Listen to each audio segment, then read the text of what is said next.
Hello again. As you know, I am Eli the Computer Guy, and this is the next class in the Windows Server 2012 track. This is Introduction to File and Share Permissions on Windows Server 2012. So as I talked about before, where Active Directory is one of the main components, one of the main reasons why enterprises use Microsoft servers, the File and Share Permissions is one of the main pieces of functionality that makes Active Directory so cool and useful. Basically, using File and Share Permissions, you can very easily give access to files, folders, printers to the users that you want to have access to those items, and restrict that access from the users you don't want to be able to have access. Not only that, but you can refine what individual users can do to say whether you want them to be able to do things like simply be able to read a document. Or do you want them to be able to read and write to a document? Do you want them to be able to execute? Do you want them to be able to list the files, the contents in a folder? You can do all of that through using File and Share Permissions that are part of the Windows Server 2012 suite.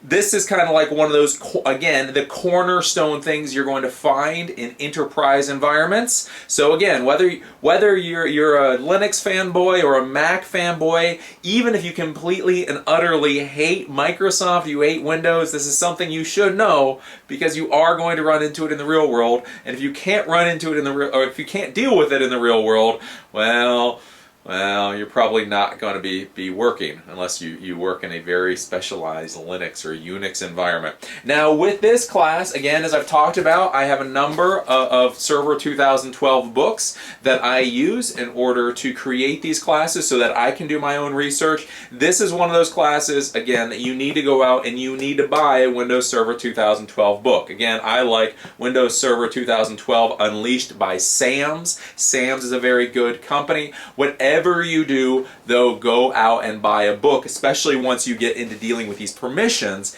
because permissions is kind of, how do you explain permissions? Permissions is a bit like algebra. It's one of those things that once you understand it, darn, it's easy. Wow, how could anybody not understand this stuff, right? But until you do understand it, yeah, it can just seem like the most esoteric, stupid thing in the world. So make sure you go out and buy a book just so you can read up on this stuff and really understand what's going on. Because once the light bulb goes off in your head, this stuff will seem really, really easy. Until then, it's going to seem a little convoluted, because, well, it kind of is a little convoluted, really, at the end of the day. And also, if you're going to be playing with permissions, this is one of those times, again, you need to have your own computer lab, and you need to start playing with this. You need to create multiple groups, you need to create multiple users, multiple computers, and actually start playing with this. This is one of those, again, the skill sets that's very tactile. This is not like subnetting, where you kind of either know it or you don't know it. This is one of those things that you've got to play with, you've got to fool around with, you've got to break, you got to fix, and then once you do, you'll be like, again, oh, that is so easy. So when we start talking about permissions and shares, one of the big important things that we have to remember in the Microsoft world is that there are two different types of permissions. There's what are called file permissions, and there's what are called NTFS permissions, or share permissions and NTFS permissions. It's very important to understand the difference between share permissions and NTFS permissions. Share, because they're two entirely different things. Share permissions are permissions that come into play when you share resources, files, folders, printers, over the network, right? So if I have a computer here that has a file or folder on it, if I create a share permission, anybody on the network who tries to connect to that share will have to deal with the share permission. On the other hand, if I simply sit down at the computer itself interactively, so locally, interactively, start working with that computer, the share permission for all intents and purposes doesn't exist. I don't deal with it. So share permissions are only come into play when people are accessing the resource from another computer, device, whatever, on the network. NTFS permissions are always in effect.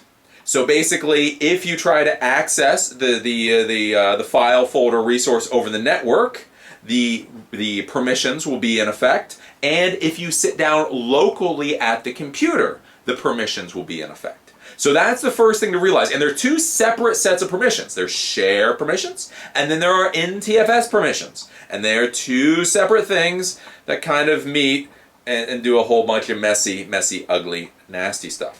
Now, as I talk about this, when I'm talking about permissions, again, the big problem with new people in the technology world is they convolute and they mash concepts together, and it really makes them confused. And so when they think that one thing means another thing, they get confused and then they don't understand what's going on and they get frustrated and they give up and they become florists. Well, one of the big important things to remember with permissions, we are currently talking about permissions. Permissions are how users can deal with resources on computers or on the network. Files, folders, printers, and such. We are not talking about security. So you will hear about group policy objects, local security policies. Security, it will be dealt with in a different class, and security is about what you can do to devices and computers on the network. Whether you can access the control panel, whether you can access the CD drive, whether you can access registry editor, whether you can change the background. Those are security. That's security. And that will be dealt with in a different class. Permissions and security are two really different critters. So just keep that in mind. So when we're talking about permissions here, we're talking about resources. Files, folders, printers, those types of things, and whether you can access them. So again, when we're talking about permissions, we have file and we have NTFS permissions. Now, whenever we are talking about permissions, or whenever we are going to be implementing permissions, again, as I talked about in the class on groups, we should be assigning permissions to groups and not to individual users. When you are a new computer geek, you think you want to be really cool, and what you want to do, most new computer geeks, is they want to assign permissions and security, but that's another class, to individual users. So you want to say the CEO has access to this file, this folder, and this printer. The secretary has access to this file, this folder, and has no access to this printer. So when you first start thinking about assigning permissions, and in the future security, you are thinking about assigning those permissions to individual users. That is not how professionals do it, because that is just a horrible way to do things in environments where you're dealing with 100 users, 1,000 users, 10,000 users, or 100,000 users. If you assign individual permissions to every individual user in 100,000 users, yeah, that's not going to work. Remember, the entire point of using something like Active Directory, the entire point of using Microsoft Server ecosystem is the idea to simplify things so that whenever you have to make an administrative change, you can have that change go out to as many people as possible. Instead of changing an individual user's account, or permission, I would rather be able to make one little 30-second change that will change 1,000 accounts all at the same time. Well, how you do that is you put all users into groups, and then you assign permissions to those groups.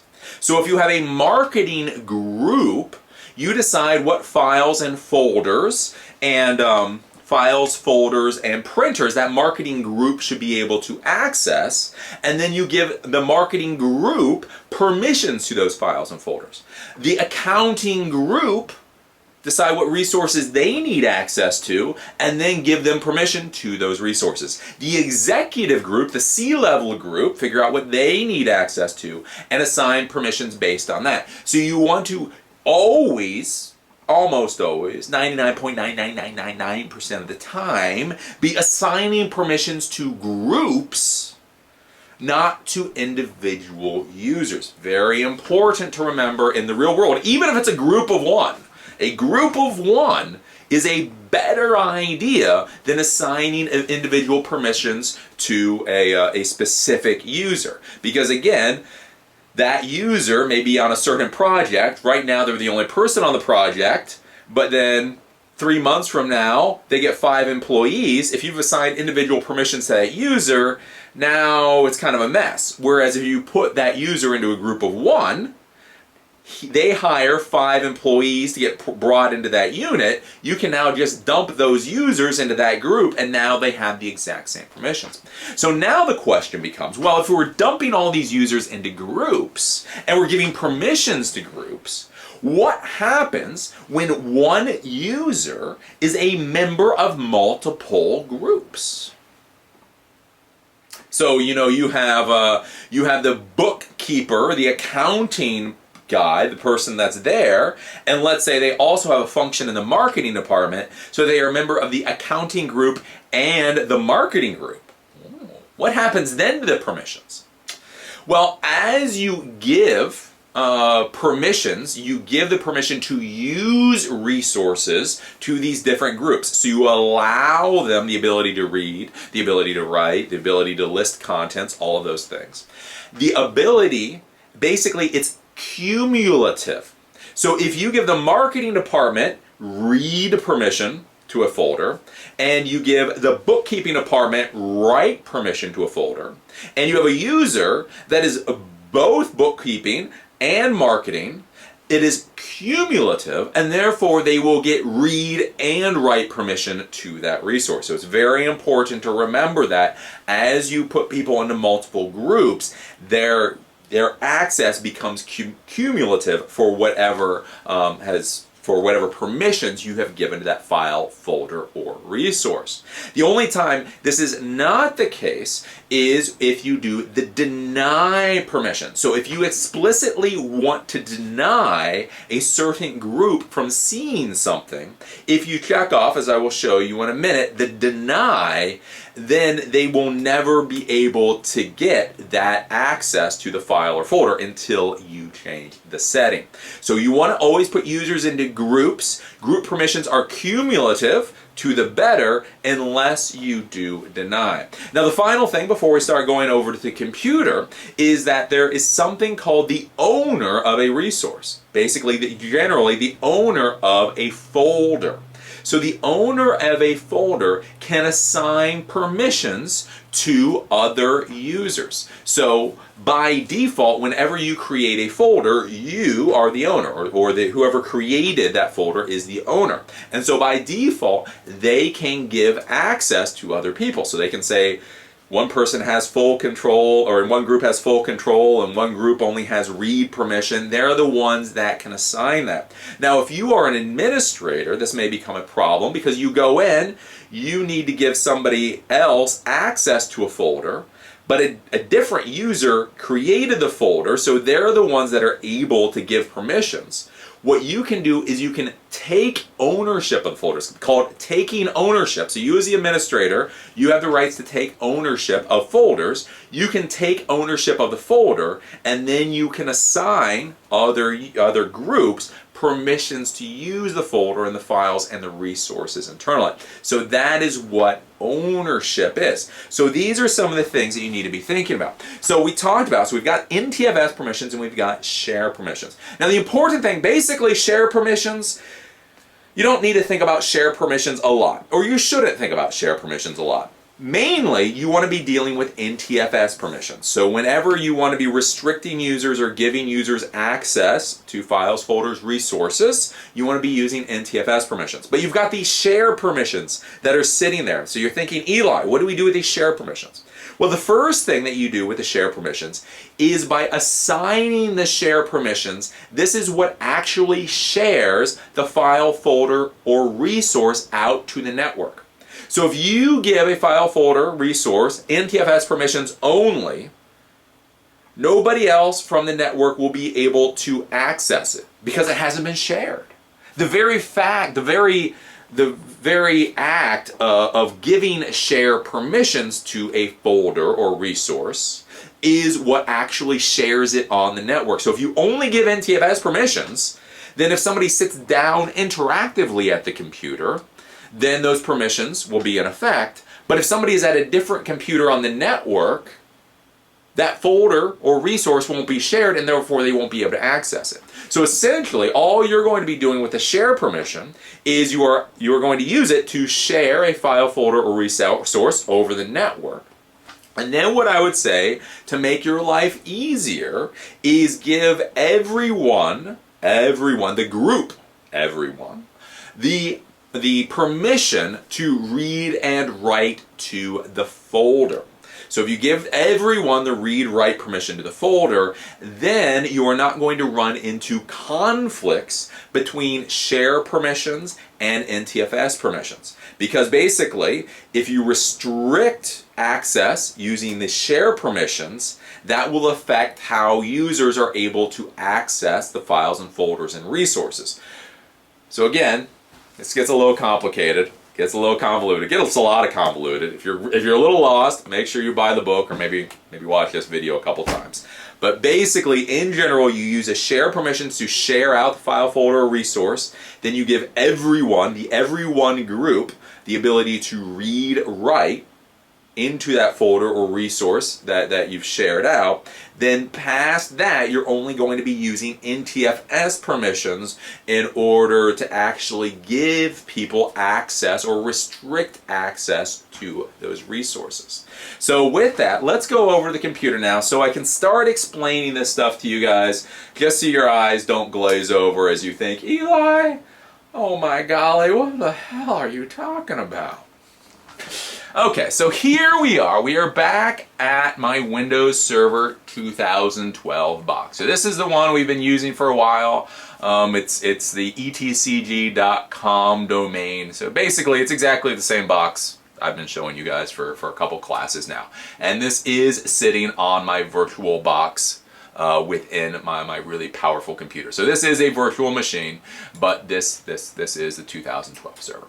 So the first thing that we are going to do is we are going to go up to Tools, and then we are going to go to Active Directory Users and Computers, because we are going to need to play with individual users, and we're going to need to play with groups. So we might as well create those now.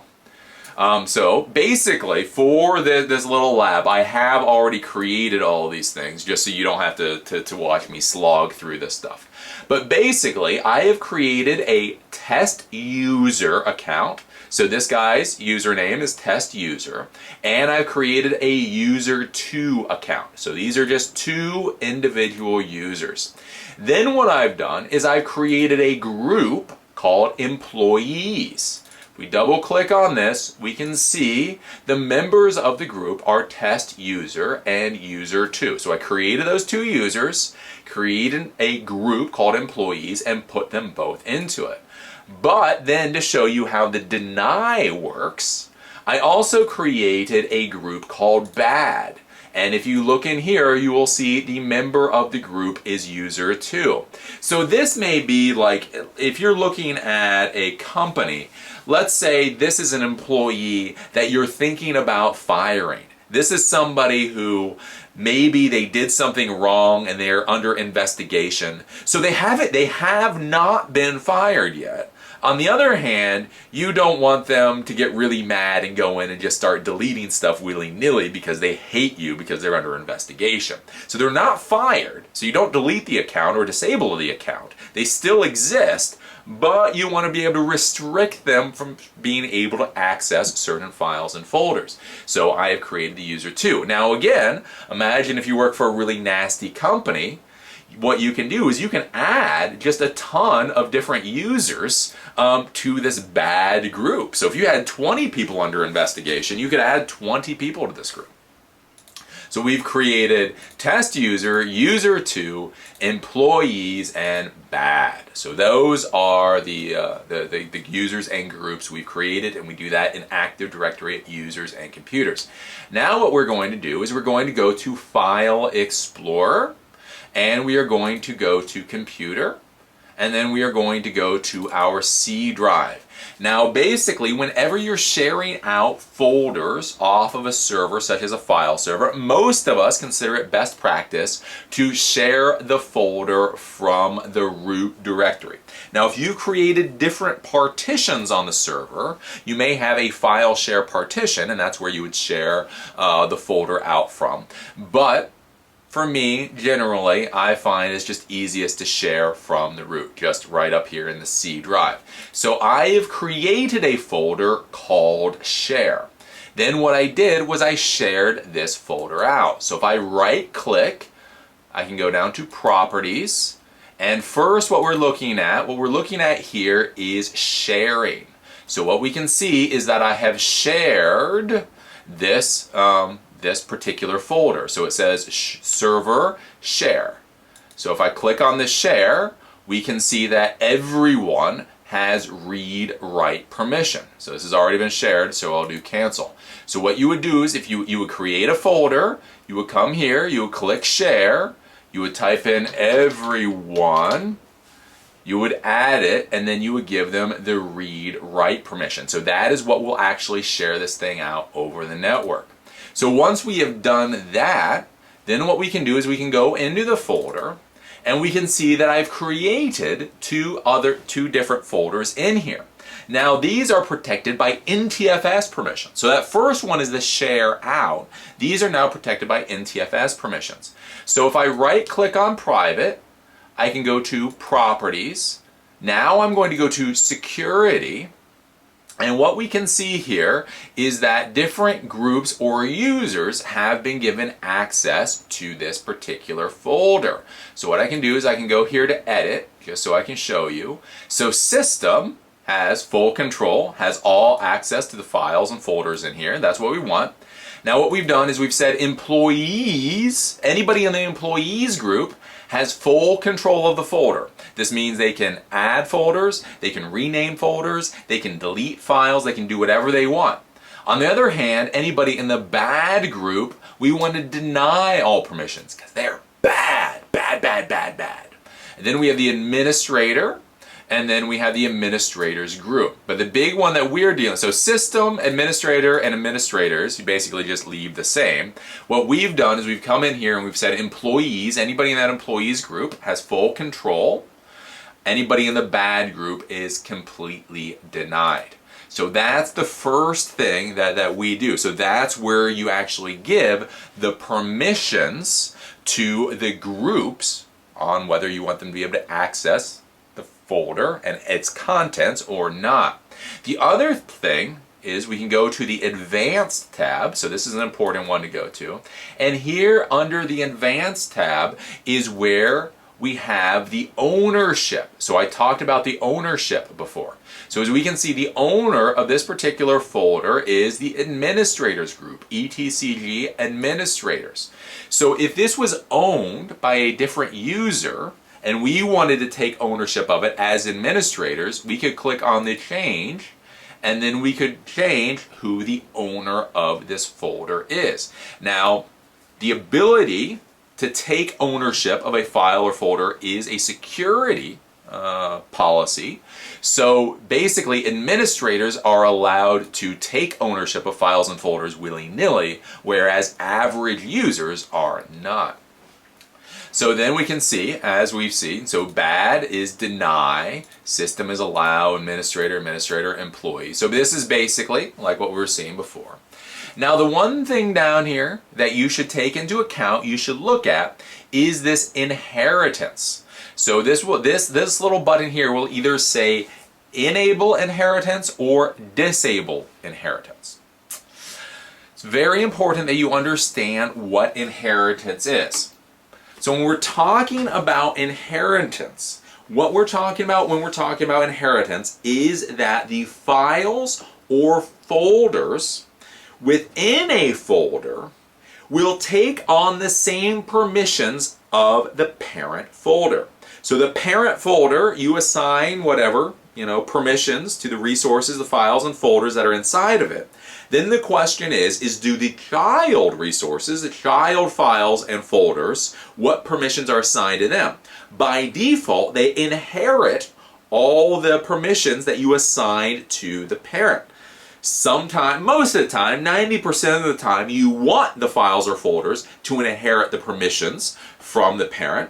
10% of the time, for whatever reason, you don't want them to inherit. But what the inheritance does is it says the files and folders within this folder have the exact same permissions as that parent folder.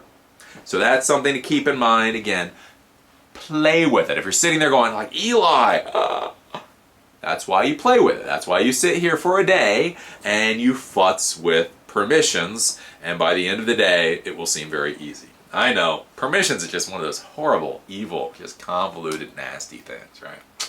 But anyways, so here we go, and we're back at the computer. So, cancel out of here, and then cancel out of here. So then, what I've done is I've created the public folder. If I look at the properties of the public folder, I go to security, and we see the permissions here. So we've got system, we've got employees, we've got administrator and administrators. Now, as we can see here, so we have the group for employees, and they have full control access of this folder. So they are able to get into this folder and do whatever it is they want. You will notice that the bad group is not even mentioned here. I haven't put anything here because I want the bad group to still be able to get access and have full control of whatever's in this public folder, since it's theoretically supposed to be public. So all we do is we hit OK, and that is the setup on this server so that the users can access the files and folders. So what we're going to do is we're going to minimize here, and then we're going to go up and we are going to go into my Windows 8 computer. So we can see here that we are at this Windows 8 computer. So Windows 8 professional computer is part of the domain, and I'm logged in as the test user. So this is the test user who is an employee and is a good employee. He has not been put into the bad persons section, right? So if I go to desktop, then I go up here to the corner and I go to search. Basically, we're going to use this little search bar just the way we used to use run. So I'm going to use UNC here, Universal Naming Convention. So / and then server. So the name of my server is server. So in order to access the shared files on the server, you do / whatever the name of the server is, and the share if you know it. For now, I'm just going to do server and hit enter. From here, we see the files or the folders that are shared on the server. So netlogon, we're not going to worry about. Sysvol, we're not going to worry about. What we care about is this share folder. So we double click on this, and now we can see private and public. If I go into private, you can see I've created folders, so I can create a folder, I can rename a folder, I can do whatever I want in here. So this is the private folder, and I can do what I want. I can go back to the share. Again, I can go into public. I can create folders. I can delete folders. So as I talked about, I have full control of whatever is in these particular folders because I am that test user that is in the group employees that has been given full control. So what I'll do now is to show you what it's like when it's restricted. I will sign out, sign in as another user, so I'll sign in as user 2. Now when I sign in, so now I'm user 2. Again, I'll go to the desktop so I can get this little search thing. I'll go to server. I'll go to share. And now you can see that only the public folder is even shown. So I can go into the public folder, and again, I have full access to do whatever I want. But the private folder isn't even shown because I don't have permission to do anything to that private folder. So that's the basic concept behind these how this permission works. So that's what there is to the share permissions and the NTFS permissions. So the share permissions are what allow you to actually share the files and folders over the network. Generally, you just give everyone the read-write permission. Then the NTFS permissions are what you can go down, you can drill down and say, do I want to give somebody the ability to read, to write, to execute, to list, to do all of that kind of stuff. Now the important thing that I haven't said up till now, that I have to say, I have to scream at the top of my lungs, I think I've said this before in other classes, but got to remind you here, is that whenever you make any modifications to either permissions or security in the future, many times those changes do not come into effect until the user has logged off and logged back in. So when they log in, they will be given the access control key that will actually give them the new permission. So again, one of the big problems with newbies is they go and they make all these modifications for permissions. They forget to log the user off and log them back in, and then it doesn't seem like any of it's working. So they're like, oh, and so they just sit there for like 5 hours doing all kinds of weird stuff trying to make permissions work, when in fact all that needed to happen was for the user to log off and log back in. So whenever you make any modifications to permissions or to security, always make sure the user logs off and logs back in. So that is what there is to share permissions and NTFS permissions. This is the introduction to this permissions class, because of course in Windows 2012 they couldn't leave well enough alone, and they have made a few additional improvements to functionality. So there are some things I will show you in a different class that are unlike older versions of Windows Server, things that you can do to improve security and whatnot. But this is the basic idea for the share and NTFS permissions. Again, if you're confused, I'm telling you, permissions are one of those things. It is the cornerstone. It's one of the bedrocks to enterprise Microsoft environments. So go out, spend the $40, $50 on the book so you can read it to make sure what's going on. Because make sure, if you're confused, 1, go out and read about it, and then 2, just play with it for a day. If you spend 5 hours just hammering out permissions and playing around and trying to figure this stuff out, it'll seem easy. And you'll be like, wow, how did I not understand that before? But again, if all you're trying to do is listen to me and watch this, it may be a little confusing. So you really need the hands-on, and you really need to be able to read about this to get your head around it.